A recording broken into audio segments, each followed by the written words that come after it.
नहा धो के पूजा पाठ करके कलेस करने बैठा हूँ इंटरनेट पे दोबारा से आज। हाँ, तो जो मेरे क्लास के बच्चे थे उन्होंने ना ऐसे टीचर के आगे मेरी इमेज बना रखी थी कि मैम मिथिका जो है बड़े बड़े लोगों के साथ काम करती है और मुंबई जाती रहती है। तो टीचर के क्या शब्द थे ये सुनिएगा आप।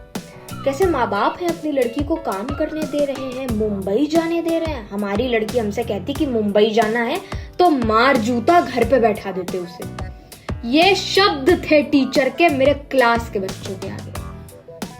फिर कहोगे टीचर को नमन करो, तो भाई मुझसे नहीं हो पा रहा है नमन ऐसे टीचरों को। ऐसे ना इज्जत ऐसे दो साइडेड होती है। ऐसा नहीं होता मैम कि आप हमें कुछ भी अंट संट बोल लेंगी और जब हमारी बारी आएगी बोलने की तो आप टीचर बन जाएंगी, आप ऐसे मूर्ख बन जाएंगी अच्छाई की कि मैं तो टीचर हूँ, मैं तो कुछ भी बोलूंगी। तो मैडम आई एम सॉरी, मैं नहीं हूँ अच्छाई की। और हमारी नहीं तो कम से कम मैडम अपनी ही इज्जत रख लेती हैं आपकी। आप बच्चों के आगे ऐसे शब्दों का प्रयोग ना करती।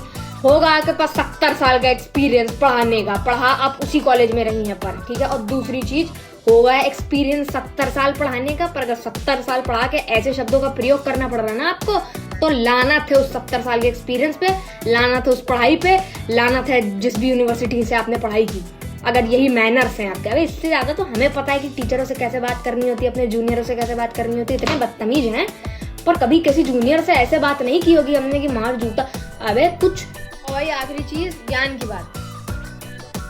एक टीचर के जीवन में हजारों बच्चे आते होंगे, पर एक बच्चे के जीवन में लिमिटेड टीचर ही आते हैं, 4, 5, 10 ही टीचर आते हैं। तो एक टीचर की इंपॉर्टेंस बहुत होती है बच्चे के जीवन में, और जो वो टीचर बोलता है ना वो बच्चे के दिमाग में जीवन भर रहता है। आप तो टीचर हैं, आपके पास 1000 बच्चे हैं, आप किसी भी बच्चे को कुछ भी बोल के निकल जाएंगे, आपको तो याद रहेगा नहीं। और जिस बच्चे को आपने बोला है ना उसके दिमाग में चीजें रह जाती हैं, चाहे हम तो बेशरम है, हमको तो कुछ लगेगा नहीं, पर बाकी बच्चों के लिए ये चीज है। और टीचरों की कुछ रेपुटेशन होती है, तो उसी को बचा लीजिए मैडम थोड़ा, है ना। कलेश करके ज्ञान देके 4-5 लोगों को बद्दुआएं देके अब जा रहे हैं सोने। Good night guys.